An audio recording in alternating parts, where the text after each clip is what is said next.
back with another episode of Ask, and today I have the pleasure of talking with Rory Casey. Rory is the treasurer for the city of Holyoke, so thanks so much, Rory, for being here. Of course, Linda. Today. Yeah. I'd like to start off just by asking you some basic questions about what the treasurer does. So what are the primary responsibilities you have in your office? That's a great question. And so the core focus, if you look at the original charter for the city, it's to maintain all of the cash that comes into the city in a fireproof vault. That is, in fact, there is a vault right there is down a vault by the tax collector's office. Actually, there's a vault in my office that is the official fireproof vault, and that was the original function of the office. Keep in mind when this was done was in the 1870s, and cash coming in, they wanted to keep it behind lock and key, and you wanted to make sure that there was a responsible person involved in that. And that's still today a big part of what we do, but the money is less cash and even less checks, more coming in the forms of electronic transfers that come in. In addition to that, the treasurer's office, the way it's currently organized, manages and processes all the payroll for the city. So that's both the city and the school side. We process all of the accounts payable checks. So all the vendors that the city contracts with to perform any kind of variety of tasks, all of that gets processed through our office. We're also tasked with investments, so keeping money safe, not just in the bank or in a fireproof vault, but also making sure that it's invested and in sound investments and working for us. Really, we could go on and on, but those are the core functions of the office. It's really expanded since the charter was written. Absolutely. You just had cash coming in and That's stored it. and cash going out. That's it. Exactly right. Wow. Because I know there are a number of other financial offices, the tax collector, the assessor, that people that do deal with finances. And do you work together with them? Absolutely. We work together as a team. Okay. And so, for example, right now, today happens to be our payroll processing day, one of our payroll processing days. So our office is working very closely with Human Resources Office and with the Auditor's Office to make sure that all the payroll is processed correctly. At the same time, in another part of the office, we share a suite with the tax collector. Okay. And so we're working with her staff constantly to make sure the money's coming in for tax payments are being applied to the correct tax years. It's a lot to keep track of. It's a lot to keep track of, and I'm lucky to have some wonderful staff, and I'm lucky to be working with some wonderful department heads in other departments as well. So you said you do payroll for the city and for the schools. Yep. Does that also include like the HG&E and the water department? Yeah, so that's a great question. So yes, the gas and electric is considered an enterprise fund of the city. So that is, they are part of us. They operate under our same employee ID number with the federal government. But they are a wonderful, self-sufficient organization that really stands on its own, and I'm trying to do everything I can to give them all the tools that they need to not hinder that or stand in their way, because they really are an organization that I aspire our own financial offices to get to.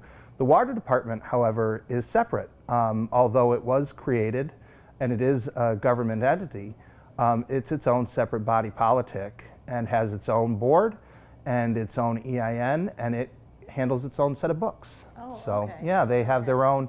There's a lot of interaction between us, financial and otherwise, but they are a standalone entity. Well, that's a lot of different people that you have to process payroll for, isn't it? Absolutely, If you yeah. think about the schools, the city, the HG&E, I mean. Yeah, and in some, in fairness, with some of the larger departments like the school and gas and electric, they do a lot of the work, and we're the last stop. Okay. So we're handling the final step, which is verifying all the work they've done and then actually issuing those payments through the bank. Okay. Because at the end of the day, both state law and various city ordinances give that responsibility to the treasurer to handle all of the banking services within the city. Okay. And where's your office located, Rory? So we're in City Hall. We are in room 17, which is on the basement level, which I know confuses a lot of folks. That's the level that you walk in right from the parking deck. Okay. And as I mentioned, we share a suite with the tax collector. Okay. So you go yeah. into the tax collector's, through the tax collector's office to get to your office? We do now. We've recently been reconfiguring as part of a much larger municipal building upgrade. So right now that is the case. And part of that is to allow for the payroll side and more personal and confidential information that's handled by our office to be handled in a place that is not open to the public. Which, that makes sense. Yeah, and that hadn't been the case up until very recently. How many people are there working in your office currently? So, including myself, there's 5 people that work in the office, and we're finally fully staffed. It's the first time the office has been what I would say at least full minimal staffing based on what the needs are. We could certainly use some additional support, but thankfully the mayor and the council recently funded a position that had long been vacant. And so that was an additional person to help with payroll. Oh, that's good to know, because I was going to ask you if you had vacancies, because I know a lot of our departments do have Absolutely. vacancies. We did have a vacancy. That position took us 6 months to fill. But it's filled now, and that person is training, and they're doing wonderful. Oh, Yeah. that's really good news. I'm sure you're happy about it. as Very well. happy, very happy, yeah. So you were recently elected for another 2 years, is that correct? That's correct. The term of treasurer is a 4-year term, but I was elected in a special election to fill out the remaining 2 years of the treasurer's term.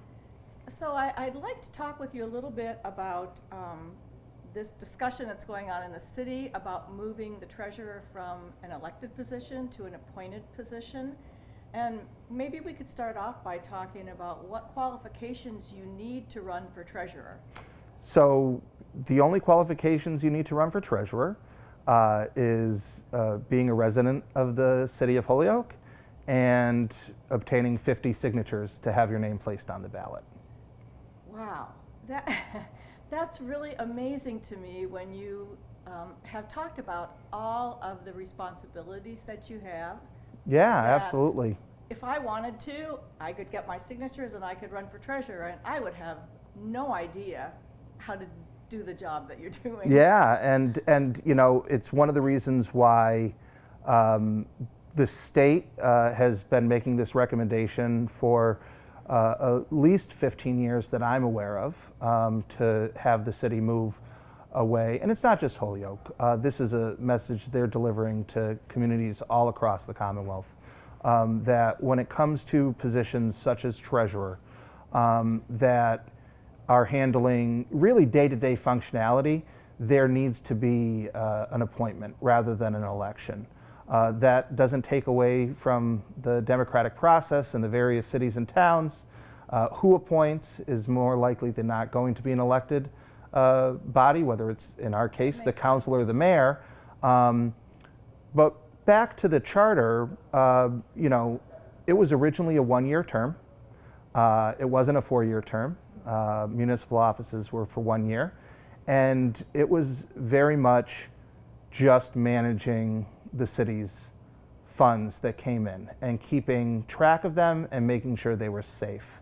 There were So really at that time it was a job that many people absolutely could do because Yeah. they did it in their homes, they did it in their businesses. Exactly. That's exactly right. And you see a lot of that.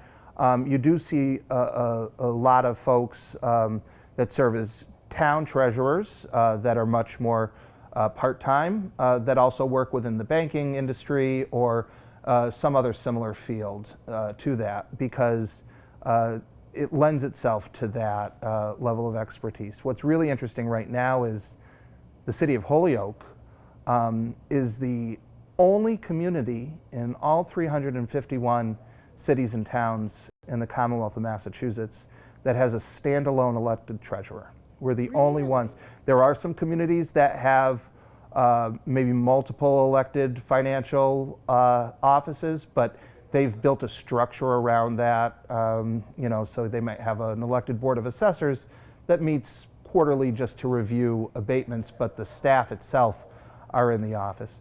Holyoke has the only one to still be just a standalone elected treasurer. Yeah. So I know it's been discussed off and on in city council, and there seems to be a positive feeling toward moving toward an appointed rather than an elected treasurer. Absolutely. What would need to happen as far as the charter goes? Would that have to be a charter change, and how does that work? Yeah, absolutely. So it is a charter change, and this type of charter change would have to go in front of the voters because you would be taking away their right, and it is their right as of today to decide who the treasurer is. So the state would require that a question be placed on a ballot to remove the treasurer from being elected and moving that position to being appointed. Oh, okay. Well, I think that will maybe help people understand too. Yeah. That it's not just a matter of saying, oh, okay, we'll do it, we want to do it, we'll do it, but there is a whole process to go through. Absolutely. Absolutely. So can you talk about what is a typical day like for you in your office? Is there such a thing? There is no such thing. And so, as I mentioned, today's payroll, but in between all of that, we're dealing with all kinds of different issues that come up. This past Friday, for example, for whatever reason, it just seemed like the day I was getting calls all day having to do with tax liens and tax delinquent properties and some very technical questions that I was spending hours researching county records on deeds and liens and who owns this property, and finding, 30 years ago somebody mistyped something on a deed and it's carried forward ever since, and these folks are now trying to sell the property only to find out that their title examiner came up with this issue. So it really varies on the day, not to mention the fact that a lot of the departments that we work with on a regular basis, if they have a question with anything involving money, they call our office. And the approach that I try to take, and my staff certainly takes as well, is we want to try to be as helpful as possible. Even if it's not a question that the answer might not live within our office, we try to get them an answer, because we can all know how frustrating it is to try to get information out of government, and so we try to be as helpful as possible. So that kind of takes us all down different paths constantly on a daily basis. It keeps your job interesting too, because you never quite know what you never know. Bring. You never know. What are some of the things that are most rewarding for you in your work as treasurer? I think that the wonky part of me really could talk about trying to improve the financial controls in the city and trying to build on some of the work that's been done in previous years to strengthen that foundation. But the reality is, as important as that is, what is most rewarding, or the thing that I find that keeps me going to work every day, is a lot of times the folks from the public that are calling our office are dealing with a situation that's difficult for them. They didn't know about back taxes. They bought a property with a lien. Their parents maybe ended up with dementia and just were ignoring tax bills for a very long time. And so folks hear about foreclosure, they find the liens on their property, they're worried the city's going to take it over, kick them out. And when those folks call and we're able to work with them and assure them that nobody's coming after them, that we really want to help them stay in their homes and come up with a plan to do that, and use all of the tools that we have in the toolbox to work with them, those are the types of things that really are meaningful to me. And I think you're a people person, I think. Yeah, I certainly am. Is. Yeah. And when folks call, I even if I'm in the middle of something else, I find myself more often than not, that phone rings 3 times and I'm answering it. I don't, that's just kind of Yeah. how I've been in the customer service field that I've worked in the past. You don't want that phone going to voicemail. You don't want it to ring more than 4 times. So you pick it up, and whoever's on the other line, I try to help them to the best of my ability. I'm sure people really appreciate that too. And in the other interviews, I've always asked people about how the public interacts with your office, and I didn't even know that you do deal directly with the public. So that's interesting to find out. We deal with the public all day, every day. We deal with the public, both non-employees, just residents of the business owners, somebody going to get a business license, only to find out that their landlord has been delinquent and having to work with them to get them their business license. But then also folks who have retired, people who found out that their parent or grandparent may have had an old retirement plan or used to work for the city or something came up and they call us. So we're having to do a lot of research for them, and folks are constantly in our office. It really is one of the offices in the city that it would be really hard to shut down for a day, just because of the volume of traffic that we get, both over the phone and in person. Folks coming through our office. I had no idea that you did that much public-facing work. Absolutely. And the other question then that I always like to ask is whether you have people in your office who speak Spanish. Absolutely. Everyone else in my office speaks Spanish. Yep. And I think it's really that's a necessity here in the city, isn't it? It is a necessity, and I think that it's a big change that I've noticed at City Hall over the years. And it's a welcome change, that not just the folks that we're hiring that are native speakers, but folks like myself or other folks have an eagerness and a willingness to try to learn, as much as we can. Muy bien, muy bien. Yeah. In fact, in our conference room, which also acts as a little bit of a lunchroom, we have flashcards up on the wall with some words, and we practice back and forth with some of the staff. So, certainly not fluent. I wouldn't even say anything close to it, but the hidden side of the treasurer's office. Exactly. Yeah. And we see that across many departments in City Hall. Because we're there for one reason and one reason only. It's to serve those of us who take an oath. Such as myself, anyone who's appointed and has to take an oath, we swear that we're there to serve the public. And so how can we serve a population if we can't communicate with them? That's a very good point. Yeah. Very good point. Are there any things that are frustrating for you in your job, or that you wish could be done differently, or have different resources, or are you feeling pretty happy with things the way they are? I mean, I would say, I think we all struggle for resources. I think that the way I look at things is I can see where we need to head to, and excuse me, I can see the direction and the path we need to take. Sometimes getting buy-in along the path and getting other folks to go along with you. That can be frustrating sometimes because not everyone likes change. Change is hard, even when it's good. Exactly right. Exactly right. And I heard this. This story once. And I think about it often. And this group, you might have heard, the group of people are hiking through the woods, and they come along a stream, and they see kids floating down the river, and folks are they're like frantically trying to pull the kids out of the river, and one of the people takes off and starts running upstream, and everyone's like, "Where are you going? We need your help here." And that person says, I need to figure out why these kids are coming in the river to begin with.